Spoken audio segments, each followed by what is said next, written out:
दोस्तों, मैं फराज मलिक। इंटरनेशनल खबरों के इस खास बुलेटिन में एक बार फिर आपका स्वागत है। 3 खबरों पर हम बात करेंगे।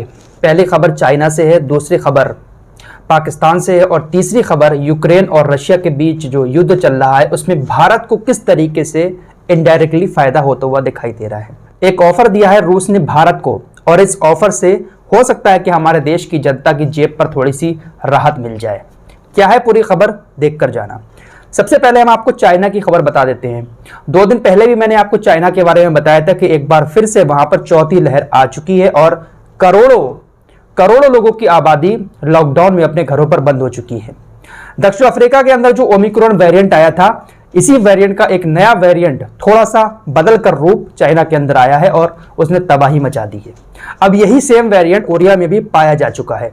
अमेरिका के अंदर भी इसी वेरिएंट के मरीज तेजी के साथ बढ़ना शुरू हो चुके हैं। तो जब ये खबरें हमारे देश के लोगों के सामने आती हैं तो हमारे देश के लोग भाई परेशान हो जाते हैं, क्योंकि अफ्रीका के अंदर जो ओमिक्रॉन आया था उसने अभी देखा था कैसा हाल किया था, कितनी सारी पाबंदियां लागू कर दी गई थी। तो अब ये जो नया वेरिएंट चाइना में आया है तो हो सकता है कि इसके मद्देनजर हमारे देश के अंदर भी कुछ प्रतिबंध लागू कर दिए जाएं। क्या कहना है हमारे देश के वैज्ञानिकों का और हमारे देश की जनता क्या सोचती है, क्योंकि मैं कमेंट वगैरह पढ़ने के बाद ही वीडियो बनाता हूं।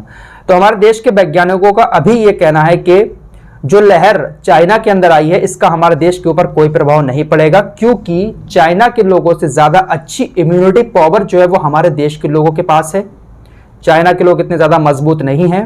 साथ ही साथ हमारे देश के अंदर वैक्सीन भी काफी सारे लोगों को लग चुकी है। इस वजह से चौथी लहर की आने की आशंका बहुत कम है। साथ ही साथ जनता का क्या कहना है, जनता कह रही है कि भाई रमजान के करीब ही क्यों आता है कोरोना।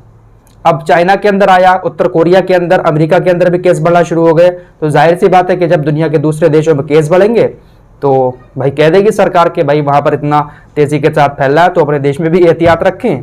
तो भाई दुआ करें कि इस बार ऐसा कुछ ना हो और रमजान शरीफ आपको अच्छे से मनाने को मिल जाए, क्योंकि 2-3 साल से तो आपने देखा ये किस तरीके का हाल रहा है। तो लोग परेशान हैं। फिलहाल हमारे देश के वैज्ञानिक अभी यही कह रहे हैं कि हमारे देश के अंदर शायद ये लहर नहीं आएगी। अगली खबर देखिए। अगली खबर पाकिस्तान से जुड़ी है। पाकिस्तान के राजधानी में 22 और 23 मार्च को OIC की यानी जो इस्लामिक संगठन है उसकी एक बड़ी बैठक होने जा रही है और इस बैठक में पाकिस्तान एक बार फिर से कश्मीर का मुद्दा उठाने वाला है और उसने पूरा मसौदा भी तैयार कर लिया है। जब भी कहीं पर कोई ऐसी बैठक होती है तो पाकिस्तान कश्मीर को अपना बताता है और बहुत सारे मसौदे तैयार करता है और OIC के सामने रखता है, जिसके बाद OIC भी कश्मीर पर अपना रिएक्शन देता है और बहुत सारी बातें कहता है, लेकिन किसी की शायद कुछ नहीं चलती है। कश्मीर हमारा है, हमारा रहेगा इंशाअल्लाह। दोस्तों, अगली खबर जो है वो पेट्रोल और डीजल से जुड़ी है।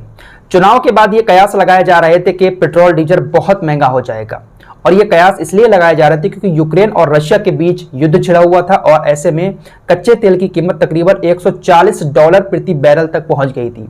फिलहाल युद्ध थोड़ा सा थमा है तो कीमतें भी थोड़ी सी कम हो गई हैं कच्चे तेल की और 100 के करीब पहुंच गई हैं।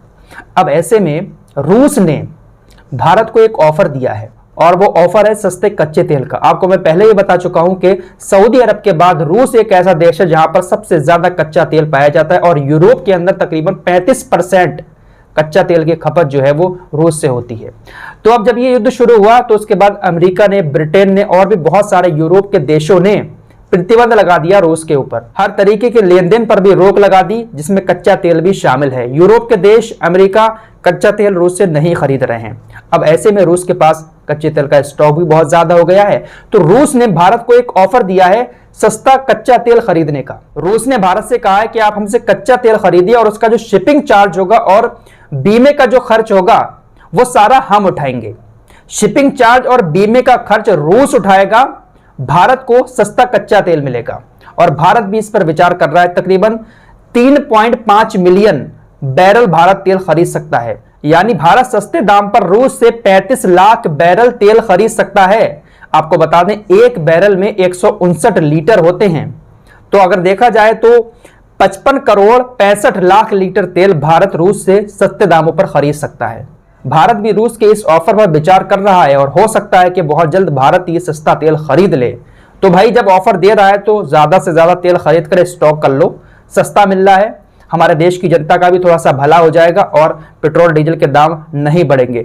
शिपिंग चार्ज और बीमे का जो चार्ज लगता है रूस वो चार्ज नहीं लेगा, सस्ता तेल भारत को देने के लिए तैयार है। आपको बता दें कि अमेरिका ने भी इस बात को लेकर कह दिया है कि भारत चाहे तो खरीद सकता है, हमने जो प्रतिबंध लगाए हैं हम उससे तेल नहीं ले रहे हैं, इसका फर्क भारत के ऊपर नहीं पड़ेगा, भारत चाहे तो खरीद सकता है। व्हाइट हाउस में यह बात हुई आज। तो अच्छी बात है, अगर रूस दे रहा है तो भाई ले लो ज्यादा से ज्यादा तेल, क्या दिक्कत है, हमारे देश की जनता का ही भला होगा। फिलहाल इस रिपोर्ट में इतना ही, मिलते हैं कल एक और नई वीडियो के साथ, तब तक के लिए अपना ख्याल रखें।